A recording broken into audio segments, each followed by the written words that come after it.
Saludos cordiales, buenas noches. Este es el programa Hora 25. Con oportunidad de las elecciones del 17 de febrero del próximo año, la atención nacional se concentra sin duda en los candidatos a la presidencia y vicepresidencia de la República.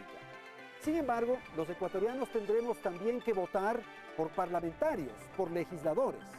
La Asamblea Nacional se convierte, por lo que hemos señalado, en un escenario central para la definición política de la gestión de los nuevos gobernantes.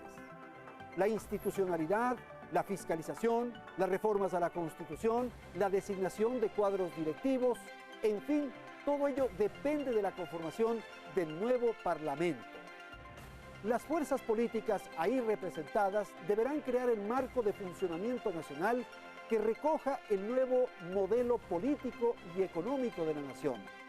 Una vez terminado el correísmo, el sendero por el que debe transitar el Ecuador se resuelve o construye en la Asamblea Nacional. Estos son los temas que vamos a tratar aquí en el estudio de Teleamazonas de esta noche. Para ello doy la más cordial bienvenida a las siguientes invitadas. Está aquí en el estudio Vilma Andrade. Ella es candidata a la Asamblea por la Izquierda Democrática. También nos acompaña en el estudio de nuestro canal Soledad Buendía. Soledad Buendía es candidata a la Asamblea, por cierto, por Alianza País. Aquí está con nosotros Mónica Chuji. Mónica es candidata por Compromiso Ecuador. Y agradezco la presencia de Cristina Reyes, candidata por el Partido Social Cristiano. Gracias, Ecuador, por estar con nosotros. Martina, buenas noches. Buenas noches, Andrés. Buenas noches a nuestras panelistas. Es por esta situación que queremos realizar un recuento de cómo la Asamblea Constituyente de Montecristi y las que le sucedieron modificaron el esquema legal bajo el cual operan los legisladores que se elijan en el 2017. A partir del 2013, este esquema experimentó cambios notables, propiciados por la mayoría absoluta del oficialismo. En ese último periodo legislativo se propusieron 52 proyectos de ley.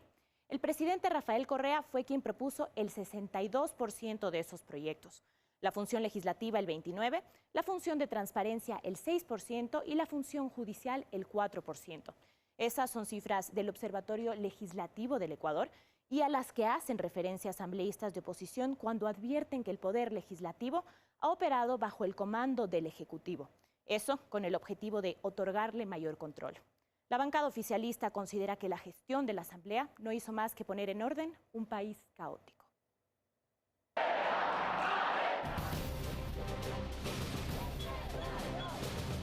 El Ejecutivo y sus allegados las propusieron en la mayoría de las ocasiones. Algunas fueron leyes que se trataron cerca de 4 años en el Pleno de la Asamblea y se criticaron en las calles del país, como la Ley de Comunicación, pero que salieron a flote a partir del 2013, cuando Alianza País consolidó una mayoría absoluta con más del 52% de los escaños del Pleno de la Asamblea. Pudimos revisar la Ley de Comunicación enviada por la Asamblea, está muy bien. No hay nada que cambiar. La Ley de Educación Superior se aprobó en el 2010, pese a que las protestas callejeras que desató su supuesta asfixia a la autonomía universitaria fueron varias. Vamos a emplear todos los mecanismos jurídicos, judiciales, para defender la autonomía universitaria. Tener el control sobre las universidades es tener el control sobre el pensamiento de los ecuatorianos. Sin embargo, fue después del 2013, con la mayoría oficialista instaurada, que el grueso de reformas más polémicas a la LOES surtió efecto. Las últimas se plantearon este año para sancionar a las universidades privadas y extranjeras con fines de lucro. Nosotros vemos que la educación particular sigue siendo elitista. Con la ley del impuesto a la herencia y la plusvalía, la situación fue un tanto distinta. Las protestas sociales que se tomaron las calles en el 2015 sí llevaron a la bancada oficialista de la Asamblea a realizar modificaciones al proyecto. La eliminación de la tabla para herederos indirectos. Vamos a mantener una sola tabla. No crean nada de lo que se ha debatido hasta ahora, mientras el bloque de país no se reúna, reciba instrucciones de la presidencia. El Ejecutivo incluso convocó un diálogo nacional que dejó en suspenso la aprobación de estas leyes. Las protestas de los jubilados no surtieron el mismo efecto en el caso de la nueva Ley de Seguridad Social que se promulgó en el 2015. Dicha ley eliminó el aporte estatal para pensiones jubilares, pues según el oficialismo era innecesario. Ahora, hoy por hoy, incluidos los cambios que se están haciendo, es absolutamente sostenible. La oposición discrepó una vez más, con voz pero sin voto.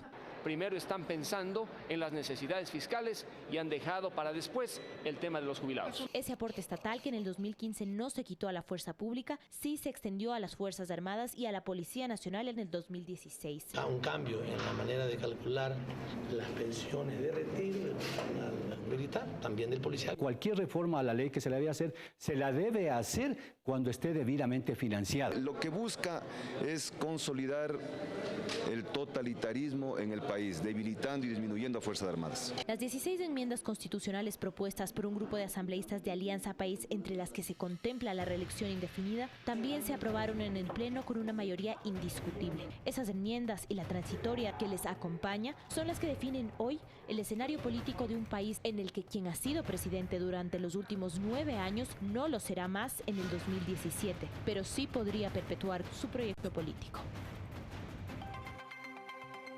Bien, como acabamos de ver, Cristina, hay muchas leyes que han sido controversiales, polémicas, hay leyes que provocaron incluso reacciones populares. Las instituciones o los sectores que se vieron afectados respondieron. ¿Usted cree que es prudente, que es adecuado revisar aquellas leyes que fueron tratadas o fueron aprobadas durante estos 10 años? Buenas noches, le escuchamos. Buenas noches, Andrés. Sí. Un saludo para las panelistas, para usted y especialmente a la gente en sus casas. Uno de los desafíos de la próxima legislatura será tener la función legislativa independiente, digna y que reivindique los derechos de las personas, sin duda. Y mire, como todo en la vida, sobre todo en la política, las personas debemos actuar con coherencia, responsabilidad y valentía. Y puedo hablar por el bloque legislativo que he representado. Hemos ejercido una resistencia democrática frente a estas leyes que han vulnerado derechos de trabajadores, de los jubilados, de militares, de policías. Y las próximas elecciones se juega un momento histórico. Si queremos continuar con este modelo castrista, chavista, despilfarrador, que ha vulnerado derechos de las personas, o queremos ir hacia uno nuevo. Pero es evidente, Cristina, que hay algunas leyes que sí son unos avances sociales, pues. Mire, Andrés, por ejemplo, en la ley de justicia laboral que trabajé activamente desde la Comisión de los Derechos de los Trabajadores, ¿cómo estar en contra, por ejemplo, del tema de las protecciones a las mujeres embarazadas, por ejemplo, claro, a los fueros sindicales?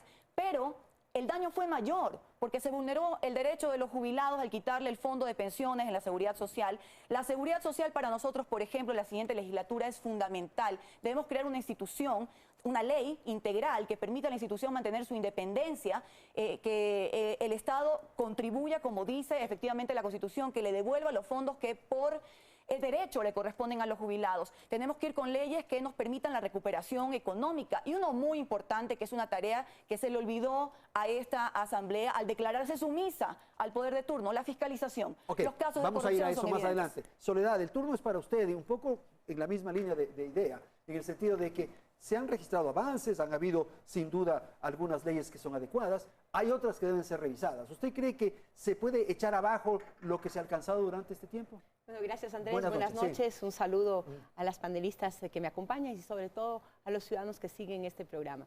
Creo que es fundamental señalar que el país ha cambiado ya y aquellas normativas que corrijo en el video presentado, hablan de 52 presentadas, son 54 leyes aprobadas por este Parlamento y muchas de ellas la fuente vienen, es el Observatorio Legislativo. No está actualizado, le remitiré la información.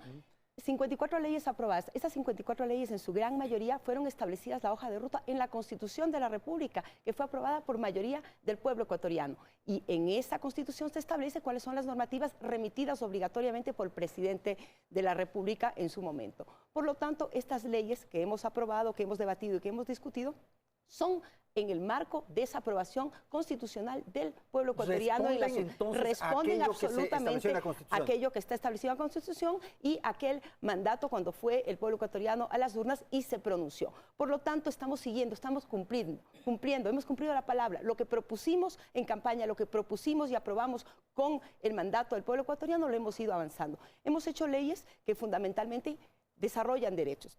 En este marco yo estoy de acuerdo, no se puede hablar del todo o nada. Hay normativas importantes que desarrollan derechos en el ámbito de la salud, en el ámbito de la educación, en el ámbito de la seguridad social. A las mujeres, por ejemplo, les hemos reconocido, y esto es histórico, justamente el trabajo no remunerado del hogar. Hemos garantizado que aquellas mujeres que trabajan en las viviendas como trabajadoras de los hogares, pues hoy tengan una jubilación, tengan una seguridad social, tengan un salario digno. Esos cambios son sustantivos. En el tema de la educación hemos avanzado fundamentalmente generando esas capacidades que nos van a permitir el desarrollo de este país, que está justamente en la generación de conocimiento. Vilma, el turno es para usted. ¿Qué piensa de lo que se ha conversado por parte de sus compañeras? Bueno, yo creo que primero saludar a Andrés, saludar a la audiencia y qué gusto que estemos aquí 4 mujeres que vamos a trabajar con el apoyo de los ecuatorianos en la Asamblea Nacional. Ha habido ya en este proceso, yo creo que una evaluación del trabajo legislativo. Y la evaluación está dado precisamente en muchas normas que en vez de solucionar los problemas de los ecuatorianos le han complicado. Si hablamos, y creo que llegaremos primeramente a ponernos de acuerdo, yo creo que esta nueva conformación de la Asamblea, que aspiramos que tenga una representación también de fuerzas minoritarias, que sea verdaderamente ese ente que represente a los ecuatorianos, podamos ponernos de acuerdo, por ejemplo, en la reforma al Código Integral Penal. No es concebible que existan normas que lo único que han hecho es reprimir a la protesta social. No podemos entender cómo la ley orgánica también de educación superior impida que los estudiantes puedan tener la definición de su carrera, que pueden seguir, que eso debe ser una libre y voluntad de vida. Y sin embargo, esa ley lo único que ha permitido es que tengan los bachilleres un certificado que lo único que les permite es llegar a la universidad con los problemas que niega definitivamente el acceso y no se ha fortalecido la educación técnica. Igualmente creo importante que sobre la base ya de lo que están estas leyes en ejecución, revisemos, por ejemplo, la ley de educación, la ley, de comunicación.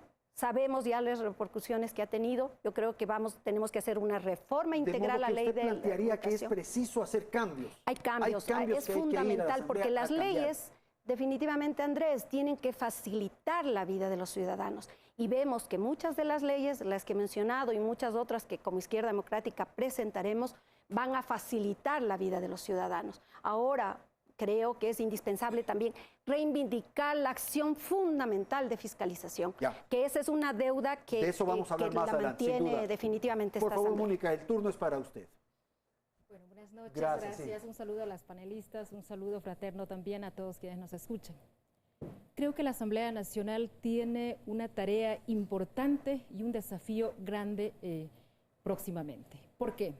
Primero, creo que hay que recuperar el papel, la autonomía de la Asamblea, el papel fiscalizador, el papel de debatir y sobre todo rescatar esta ética política que debe tener la Asamblea. Pero Mónica, la Asamblea si las leyes no han ha sido tenido buenas, ¿por qué echarlas abajo? Ahora bien, vamos, primero, y yo creo que es importante destacar el papel que debe cumplir y que debe representar la Asamblea en el Ecuador. Eso por un lado. Y además la autonomía con la que tiene que actuar la Asamblea. Por otro lado, el tema de las normas. También hay un gran desafío. Por ejemplo, en el COIP, ya lo decía Vilma, en el tema de la criminalización a la protesta social, pero también en el tema al trato, cómo se le da a la violencia de género, a las violencias hacia la mujer, que se han puesto una serie de cortapisas y un tratamiento desigual a la violencia que vivimos las mujeres. Por otro lado, la Asamblea tiene el desafío, por ejemplo, de revisar normas en favor de los pueblos y nacionalidades indígenas. No es posible que la consulta libre, previa e informada, que está dentro de la norma internacional y que fue ratificada por el Ecuador, haya sido totalmente omitido. Y los pueblos indígenas y la ciudadanía en general en este proceso ha vivido realmente un momento súper duro en contra de sus derechos.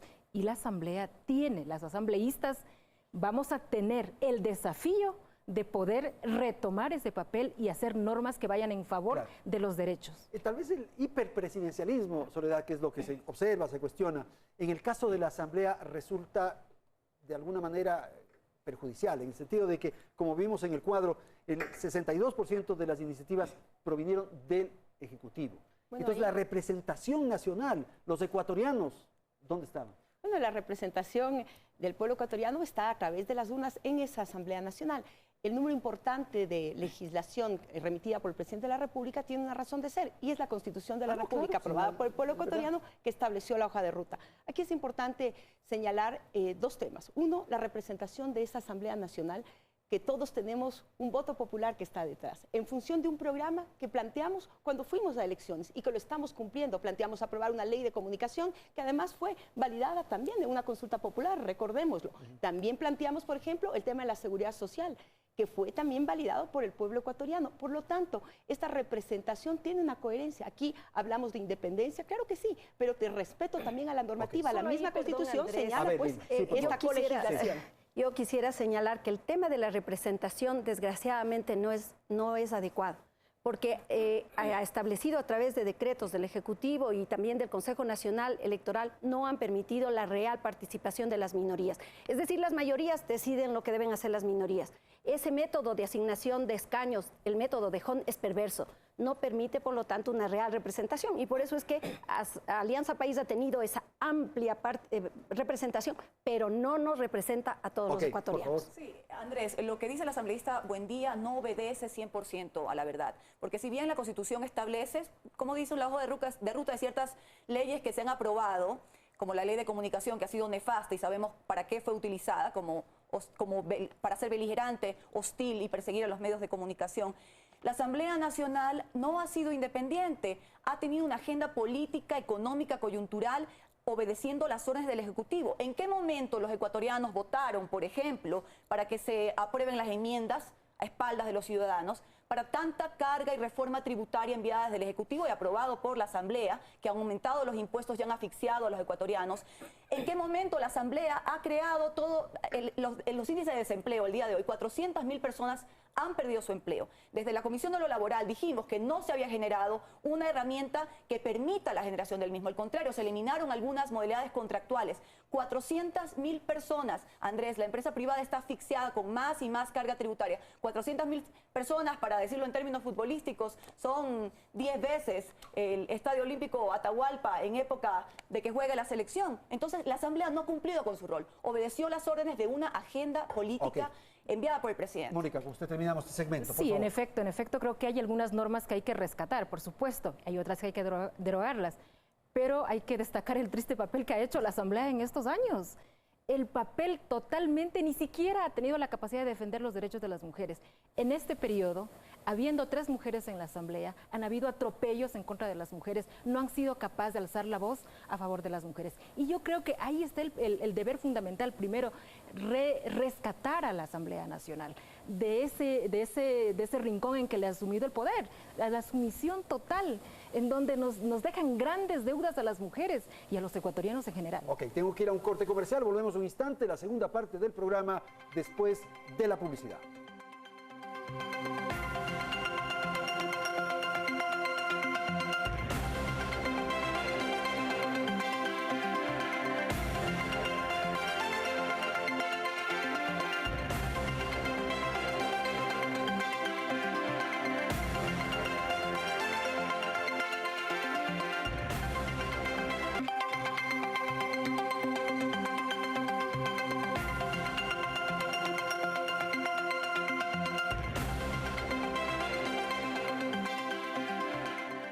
Esto es Hora 25.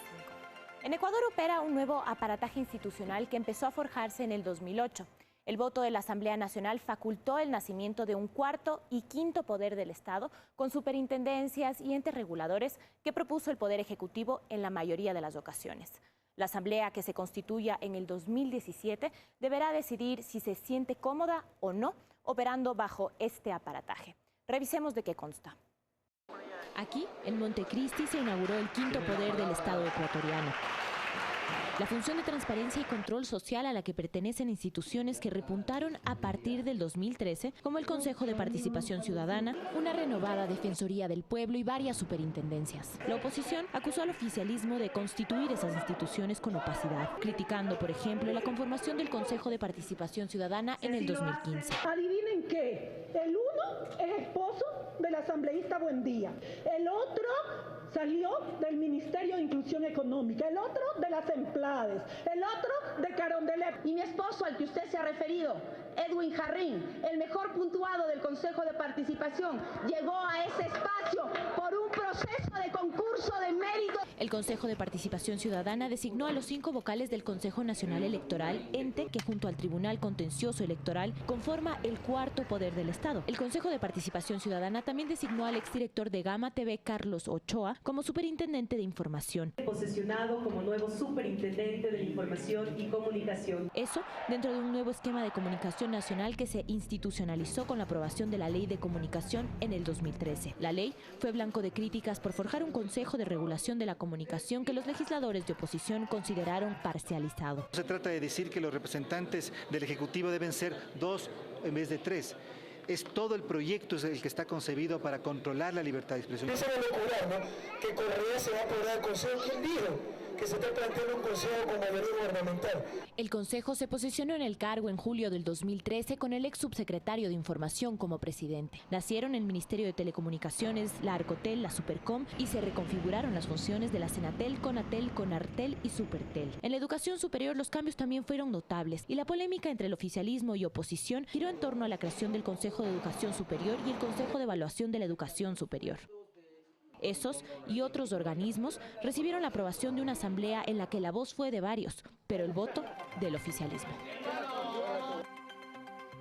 Bien, vamos a la segunda parte del programa. Voy a dar la palabra a Soledad Buendía para incorporar lo que acabamos de escuchar y ver en el video. Esto es la institucionalidad. Y ahí el tema o el rol de la fiscalización se vuelve fundamental. Por favor. Bueno, varios temas. Yo te voy a pedir un poquito poder desarrollar porque estoy así 5-1 aquí, entonces debería ¿Pero por qué poder si yo soy desarrollar de una neutralidad 1, 2, absoluta? 3, 4 y 5 con Martina.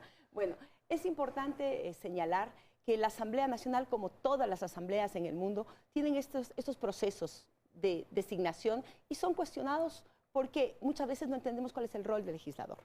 En esta asamblea de puertas abiertas, los legisladores hemos planteado un mecanismo distinto, donde puedan acceder a nuestros curules, donde los plenos de la asamblea sean con participación ciudadana, donde nuestras comisiones sean permanentemente con estos ciudadanos que puedan intervenir. Yo en la comisión, por ejemplo, tengo un mecanismo que se llama Asambleísta por un Día, donde un ciudadano común, uno que nos escucha en este momento, puede participar, tener voz, aportar en esa construcción de esas leyes y empezar a conocer, porque el ser parte de la política permite esa transformación. Las leyes que hemos aprobado, estas 54 normativas, desarrollan derechos. Yo entiendo que quizás Cristina no valore aquello que nosotros hemos aprobado, pero seguramente las madres de los chicos, los niños que llevan a las escuelas, a los 450,000 niños que salieron de los basurales y hoy reciben educación gratuita, sin matrícula, reciben textos escolares, reciben uniforme y una educación de calidad que los proyecta a los 19,000 jóvenes que están hoy recibiendo esas becas, pues sí lo van a valorar. Yo entiendo que, Cristina, tú no lo puedas entender de esa manera, pero los ciudadanos sí lo ven, sí lo sienten.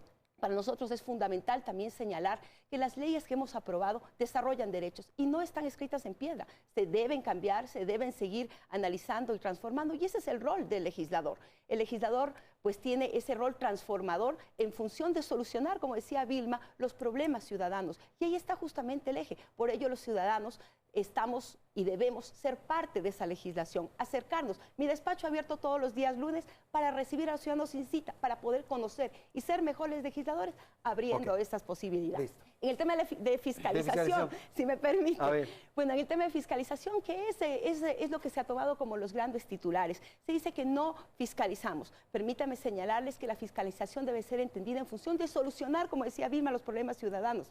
Porque en el pasado, antes del 2007, se hicieron 4 procesos a presidentes y vicepresidentes y alrededor de 40 procesos de fiscalización que fueron juicios políticos en los cuales hubo un show mediático donde no hubieron ningún sancionado, donde, por ejemplo, para decir uno, el que hizo León Febres Cordero al famoso ministro Feró, nunca luego fue sancionado, no se recuperó el dinero, no hubo ningún rédito para el ciudadano, pero sí para los actores políticos. Luego Febres Cordero se posesionó políticamente y el ministro Feró luego fue también diputado. Por lo tanto, hay una visión distinta. Permíteme que termine la idea, discúlpame, Andrés. que nosotros hoy estamos legislando en función y fiscalizando en función de los ciudadanos. Más de 120 pedidos de información la ha hecho, por ejemplo, el asambleísta Salgado. Nosotros hemos hecho más de 3.000 pedidos de información.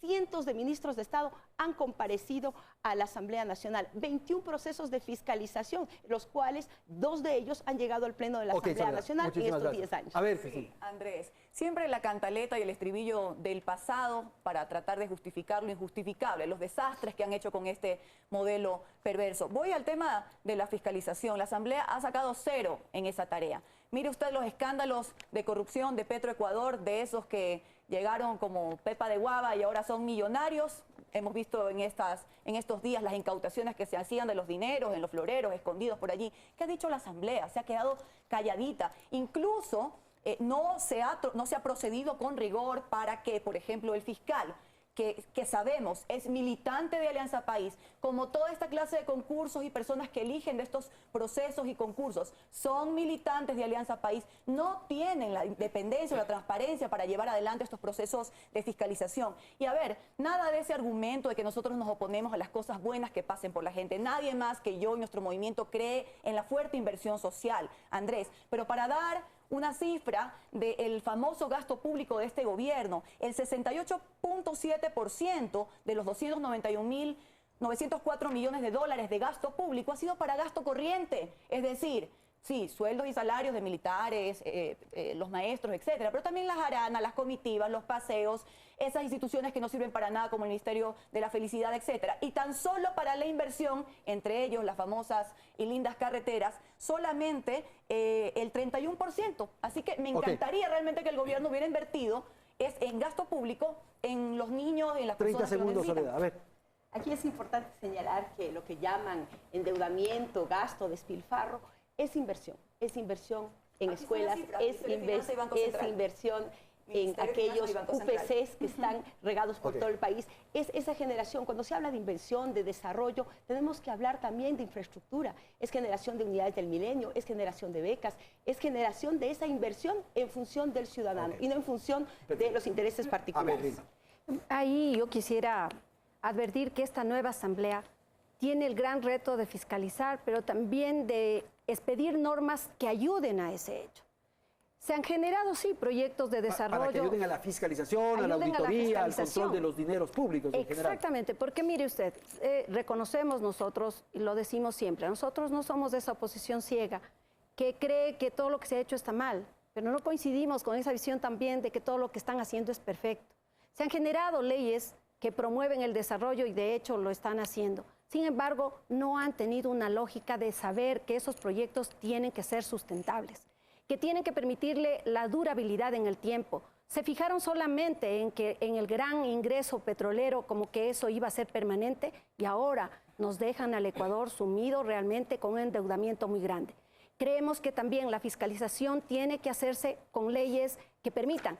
Nosotros vamos a plantear una ley que se llama el soplón cívico, para que permita al ecuatoriano que algún momento cayó en presión de los entes del Estado y de funcionarios corruptos para entregar dinero, que lo pueda hacer en un proceso sin tener represalias, sin tener tampoco pues normas que le prohíban, y que así de esa manera revelen en dónde depositaron, a quién entregaron los dineros, porque ahora estamos viendo y sorprende que cuando le llamaron a Carlos Pareja y a Nuceli a la Comisión de Fiscalización y había una empresa, Capaya, que era fácil deducir, sin embargo, pregunto yo, ¿qué han hecho la Asamblea respecto a ese caso en concreto? Pero además, decirles que a veces los ecuatorianos, cuando hablamos de los actos de corrupción, confundimos porque decimos, sí, son el dinero del petróleo o es dinero de los fondos fiscales, sin reconocer que ese dinero es de nuestros hijos, finalmente es de nuestros nietos, es de todos los ecuatorianos. Okay. Y también creemos una norma que debemos cambiar. Necesitamos no solamente que exista esta norma que hay que hacerle una reforma a la ley orgánica, que no es suficiente la inhabilidad política para los corruptos, porque claro, no pueden actuar en procesos electorales, Nosotros creemos que no pueden actuar ni volver a actuar jamás como funcionarios públicos. Esa ley la han establecido en el Perú, ¿verdad? Sí, esa la vamos a hacer. Muy bien, vamos Mónica, a ver. Bueno, un poco para comentar... La fiscalización me preocupa un poco. Por supuesto que sí, me parece, pero para comentar un poco respecto a lo que decía la panelista, Soledad, sobre la asamblea de puertas abiertas, la asamblea en donde los ciudadanos tienen la posibilidad de participar, pero ¿de qué ha servido? ¿De qué ha servido si la decisión final siempre ha venido de Carondelet? Eso ha sido testigo el pueblo ecuatoriano. Y sobre lo que dice Vilma, bueno, también habría que recalcar que la izquierda democrática tampoco ha sido firme en defender los derechos de los ciudadanos. En estos años yo no he visto cuando se aprobó la ley de comunicación, cuando ha habido persecución, no hemos visto una posición firme frente a aquello. Pero tampoco creo en lo de la oposición ciega. No hay oposición ciega. Nosotros, o yo represento al movimiento Podemos, estamos en la Alianza por el Cambio, con el movimiento Sumal, con el movimiento Creo, apoyando a Guillermo Lasso. ¿Qué creemos nosotros? Por supuesto que la Asamblea tiene que recuperar el papel de la fiscalización. Fíjese usted en estos años cuántos millones se han dado a través de los decretos de emergencia. ¿Dónde está la fiscalización? ¿Dónde está la fiscalización en los proyectos hidroeléctricos? No hay fiscalización. En la misma deuda externa. Recordemos que este gobierno nos deja endeudados como nunca en la historia. Y cada hijo o hija que nace viene ya con una deuda debajo del brazo. Entonces, el papel de la Asamblea tiene que ser eso, representar a los ciudadanos, defender los derechos de la ciudadanía, defender los intereses del pueblo ecuatoriano, defender y hacer y aclarar en dónde se está gastando cada centavo de lo que sale de nuestros impuestos, de nuestros recursos. Vilma, es cierto, esta es una referencia que se hace con frecuencia de que la izquierda democrática ha tenido una conducta ambigua, ambivalente, extraña respecto al gobierno. Yo soy absolutamente tácita, izquierda democrática no existía. ¿Perdón? Y la izquierda democrática perdió la personería jurídica y quienes estuvieron antes en la dirección del partido también perdieron esa sintonía y esa fuerza de respaldo social y por eso muchos militantes de la izquierda democrática se volvieron colaboradores del régimen. Y otros se fueron a la derecha. O sea, tenemos de todo ahí, pero esta recomposición, esta refundación que me correspondió estar al frente, recupera esa necesidad de fortalecer los partidos políticos, de reconciliar la ética con la política. Nosotros tenemos una referencia histórica que la tenemos que cumplir. Tenemos a Rodrigo Borja, que realmente ha sido un presidente honesto, igual alcaldes y prefectos. Entonces, eso es lo que nosotros estamos trabajando con más fuerza ahora. Con relación al tema de la deuda, nosotros estamos en el marco de la ley en cuanto al endeudamiento y aquí es importante saber, ¿endeudamiento para qué? Endeudamiento como en el pasado para pagar deuda externa o para invertir y generar posibilidades de desarrollo. Recordemos, miren cifras, en el gobierno social cristiano de Sixto Durán Ballén, 65.40% de endeudamiento, en el de Abdalá Bucarán el 60%, en el de Fabián Alarcón el 53%, en el de Yamil Mawad el 81% de endeudamiento, es decir, que esto del endeudamiento creo que hay que analizarlo con mucha objetividad. Yo creo que el país requiere de análisis serios, de objetividad en función de las cifras. Creo que es fundamental también que los ciudadanos podamos tener esta legislación en función de aquello. Y aquí puntualizar, responderle a Vilma, hemos trabajado en el tema de transparencia con normativas. El COIP tipifica el tráfico de influencias, por ejemplo. Hemos fortalecido la lucha a través de la normativa del enriquecimiento ilícito, del testaferrismo, el lavado de activos. Hemos generado posibilidades a través de las leyes que hemos aprobado hace pocos meses atrás y a partir del COIP también, justamente esta lucha contra la corrupción, porque la corrupción no es solamente desde el funcionario público, también está el privado. Es ida y vuelta, claro. Ida y vuelta. Entonces, esos recursos de la corrupción son los que hay que buscar dónde están. Y por ello, los paraísos fiscales y no es cuestionamiento. Cristina, por favor. Quiero rebatir algo con respecto al tema de la deuda. Nunca antes un gobierno no se ha endeudado tanto como lo ha hecho este. Estábamos al límite de lo que permitía la ley, el 40% del PIB. Y mire que resulta con este nuevo recálculo, dicen que siguiendo las recetas del Fondo Monetario Internacional, han hecho un recálculo tratando de obviar la deuda interna, los 8.000 millones de dólares que le deben al BIES, por ejemplo, que es plata de los jubilados, que es plata de los trabajadores, y ahora resulta que tendrían hasta un 12% más de capacidad de endeudamiento. ¿Qué es lo que pretende este gobierno que está de salida? Continuar endeudando al Ecuador, hipotecando el futuro de los niños, de los jóvenes. Realmente es irresponsable el manejo que se ha hecho con la mayor bonanza petrolera y tributaria de toda la historia. Ok, Mónica, con usted terminamos este segmento. Sí, definitivamente creo que hay que poner también énfasis en la publicidad y la propaganda que ha tenido este gobierno. Se ha sustentado Andrés y amigos, se han sustentado en la publicidad y en la propaganda. Y no ha habido fiscalización en esta área.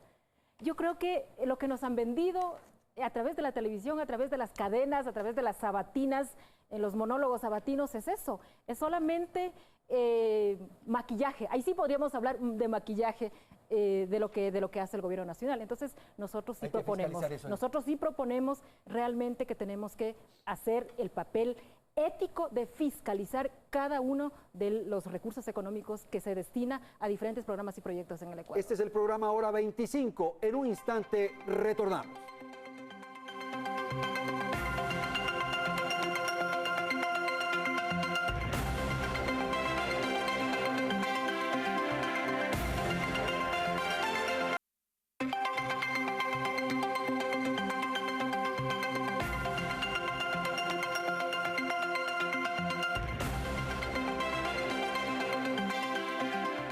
Estamos en Hora 25. ¿Cómo se desempeñan los legisladores de la Asamblea? El Observatorio Legislativo del Ecuador lleva un recuento de su actividad y computa ciertos datos curiosos. Por ejemplo, el asambleísta Andrés Páez, que hoy se postula a la vicepresidencia por el movimiento Creo, ha propuesto 11 proyectos en el Pleno, pero se encuentra entre los que más se ausentan a votaciones con un 30% de faltas. Quienes tienen aún más ausencias que Páez son los asambleístas de Alianza País, Lautaro Sáenz y Nicolás Issa, con un 42 y 40% de faltas respectivamente. Por otra parte, la precandidata presidencial socialcristiana Cintia Viteri ha propuesto 2 proyectos esta legislatura y tiene un 38% de excusas por ausencias a sesiones del Pleno. No así, el asambleísta independiente Ramiro Aguilar destaca como uno de los que menos se ausenta a las sesiones. Tiene una asistencia del 90%, pero aún no se sabe si volverá a postular su candidatura a la Asamblea. Wilson Chicaiza, asambleísta de Creo, ha propuesto 9 proyectos de ley esta legislatura, pero probablemente no sea considerado para la reelección en su organización. Bien, vamos entonces con esta parte final, con el segmento final de nuestro programa, y quisiéramos darle la palabra a Soledad Buendía para comentar algo de lo que se dijo en el segmento anterior y quizás algo que podamos aportar en este espacio que tenemos. A ver, Soledad. Gracias, Andrés. Sí. Bueno, entender y estar de acuerdo con la fiscalización, estar de acuerdo también con que las leyes tienen que irse mejorando para solucionar los problemas ciudadanos, y estamos claramente en esa línea. La fiscalización no puede ser entendida como un mecanismo de ataque político, como se ha utilizado y como se busca utilizar. Creemos que la fiscalización y la comparecencia de cientos de ministros de Estado a la Asamblea Nacional ha tenido resultados. Por ejemplo, más de 60 sentenciados por corrupción en este periodo, 550 millones de dólares recuperados por glosas, más de 15.900 sancionados en el área administrativa y civil, justamente por las entidades de control. Esto es en función justamente de entender que la Asamblea hace control político, no somos ni comisaría, ni fiscalía, ni juzgado. Por lo tanto, esa fiscalización es en función de los ciudadanos. Un poco el organizar la estructura del Estado, que en algunos casos permite el surgimiento de corrupción.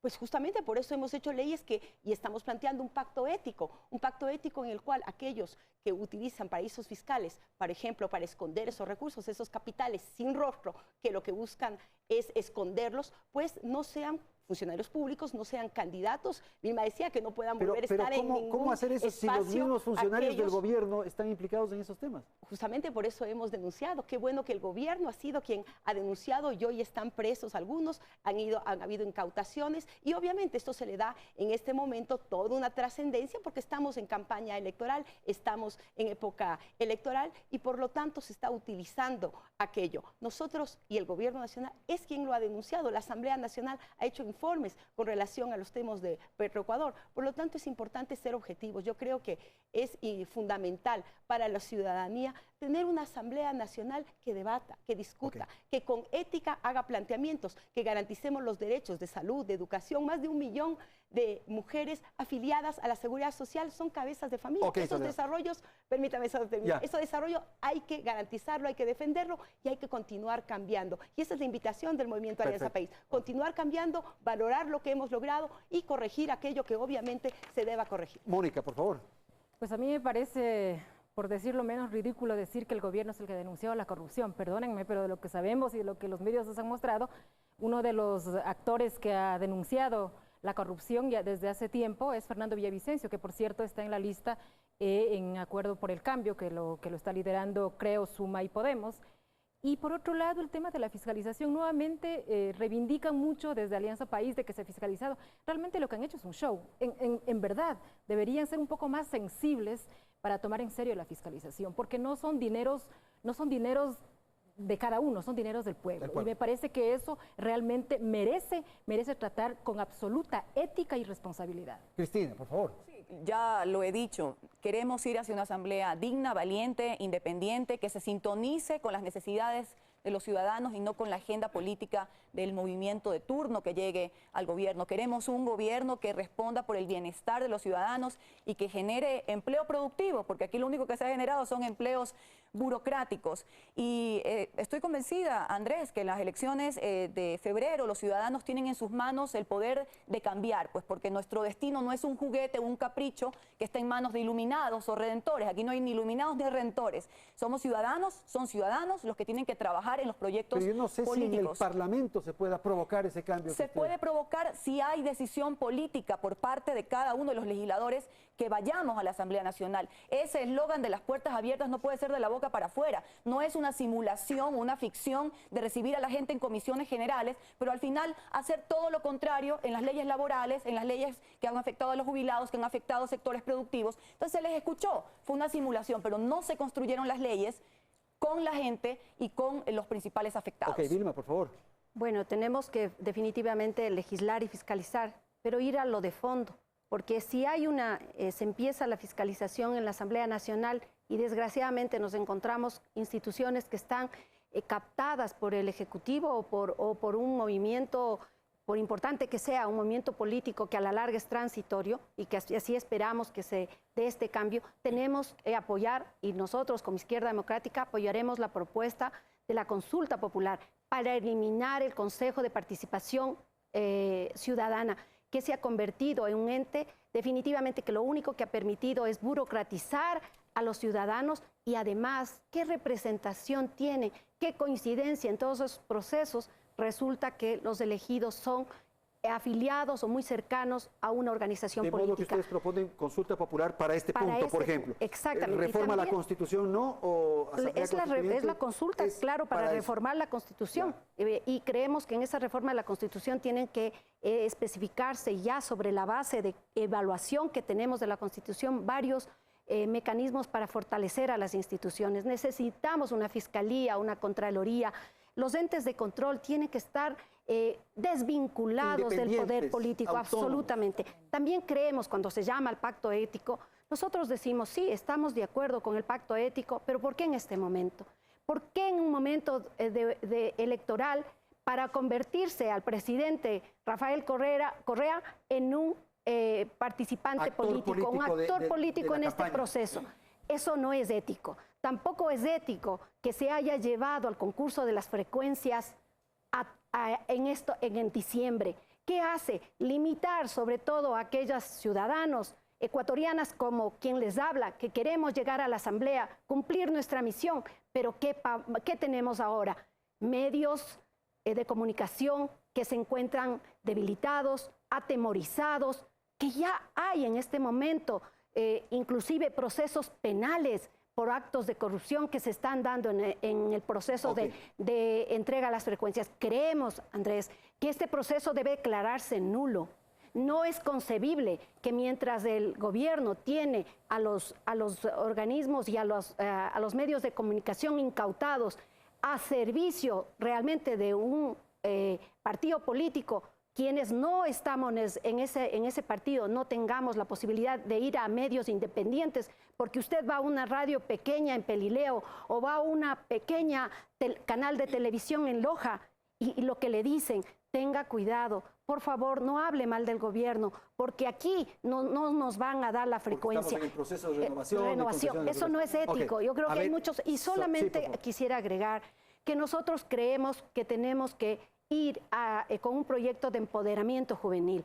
Yo voy y pediré a todos mis compañeros asambleístas que entreguemos el 30% de nuestro sueldo para fomentar proyectos de innovación.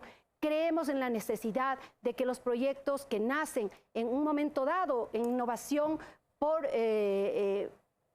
modernidad pero ahora van a nacer muchos proyectos de emprendimiento por necesidad, porque el país desgraciadamente no le da oportunidades de trabajo. Soledad, el 85% de los ecuatorianos quieren un cambio. ¿Cómo proponer, cómo emprender más bien un cambio desde la legislatura? Sin perjuicio de analizar lo que han dicho. Yo creo que es fundamental, hay que cambiar, hay que seguir cambiando, y esto es parte de la propuesta de nuestro movimiento Alianza País. Hay que valorar todos los logros que se han hecho. En el tema, por ejemplo, de jóvenes, hemos aprobado un código que busca eso, la inversión en la juventud, que busca generar emprendimientos a partir de normativas. Con relación al tema del Consejo de Participación, decirles que tiene que ser vía Asamblea Constituyente, ya que se refiere a la estructura fundamental del Estado, y luego tiene que ser aprobado por el pueblo ecuatoriano como se debería realizar el proceso. Esto es fundamental. El tema de las frecuencias, yo creo que aquí es importantísimo señalar que aquí hay libertad de expresión. El hecho que estemos aquí, el hecho que cada uno de los medios de comunicación puedan decir todos los días que no hay libertad de expresión, es una muestra que existe libertad de expresión. En este país no existe, como en otros países o como en el pasado, periodistas que estén presos por persecuciones. Existe aquí una ley y una normativa que lo que busca es la generación de derechos, no un Estado en el cual la comunicación se haga desde las imprentas y desde los dueños de los medios de comunicación. Hoy tenemos voces, otros ciudadanos, y eso es importante. Aquí, reformas a la ley de comunicación, miren, la misma Naciones Unidas han planteado algunos temas, hay que discutirlas, hay que debatirlas. Aquí no es cerrarse ni que todo está perfecto. Creemos que hemos avanzado muchísimo, que hay un cambio sustancial. El Ecuador ya no es el del pasado, ya no podremos regresar en función de la garantía de que esos ciudadanos en las urnas van a votar por esos derechos. Ok, muchísimas gracias. Mónica. Sí, en efecto, yo quisiera agradecer por el espacio, menos mal que aún todavía quedan estos espacios. Yo quisiera destacar el acuerdo que nosotros hemos firmado, el Movimiento Podemos con el Movimiento Creo, en 4 ejes que me parecen fundamentales. Por supuesto, participación ciudadana. ¿Qué significa aquello? Consultar al pueblo ecuatoriano en los temas que nos atañe a todos los ecuatorianos. Y en este caso, la consulta popular para cesar a todas las autoridades que actualmente se encuentran en funciones. La organización social. Un Estado democrático no puede prescindir de las organizaciones sociales como se ha hecho en esta coyuntura. Se ha criminalizado a los dirigentes, a defensores de derechos humanos. Nosotros estamos proponiendo que se derogue el decreto 016 que criminaliza. Estamos pidiendo, es más, la amnistía a todos los perseguidos políticos, a los procesados y judicializados. Los derechos y libertades, por supuesto, es fundamental. Sin derechos y libertades no podemos hablar de democracia aquí en este país. La ecodemocracia, uno de los pilares fundamentales. Los seres humanos, los ciudadanos, no podemos ver a la naturaleza como mercancía. Nosotros somos parte de la naturaleza, nosotros somos parte del medio ambiente. Necesitamos tener programas y proyectos a largo plazo que nos permitan tener una convivencia armónica con la naturaleza, y por eso es que en el programa de gobierno se ha dicho no explotar minería en los lugares donde hay fuentes de agua, el tema del Yasuní, precautelar estas zonas intangibles, y en fin, creemos que en este momento es necesario reconstruir la democracia y nuestra propuesta va hacia allá. Cristina, con usted terminamos. Gracias, Andrés. Decirle a los ciudadanos que claro que no queremos volver al pasado. Y el pasado son esos 10 años de modelo castrista chavista que tiene el país en esta crisis y recesión. Nuestras propuestas son claras y directas con la doctora Cintia Viteri, un cambio positivo para generar desde el gobierno oportunidades para nuestros jóvenes, sobre todo legislación que a través de la Asamblea Nacional permita la reactivación económica, que los jóvenes puedan estudiar lo que quieran estudiar, devolverle al país la democracia, las libertades, la libertad de expresión. Aquí lo que a la asambleísta Buendía no podríamos seguirlo discutiendo, se le olvidó decir, es que la sanción viene después, las sanciones económicas, se crea una especie de autocensura. En definitiva, también un modelo económico que permita la recuperación de los sectores productivos, de los trabajadores, de los empresarios. Muchísimas gracias. Para cerrar nada más, no existe criminalización de la protesta social, existe aquí una persecución a delitos, no a personas. Aquí hay una victimización de algunos actores políticos que lo que buscan es a través de aquellos espacios pueden generarse como actores para la Asamblea, como el sociólogo Fernando Villavicencio. Para provocar el debate. Muchísimas gracias a Vilma Andrade. Su primer decreto será dar la amnistía. Gracias a Vilma Andrade, Soledad Buendía, Cristina Reyes y Mónica Chuji. Gracias a ustedes, felicidades. Hasta la próxima semana.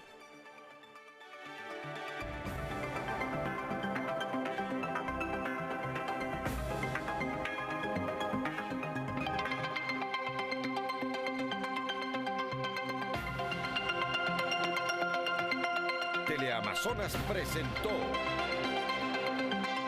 Hora 25.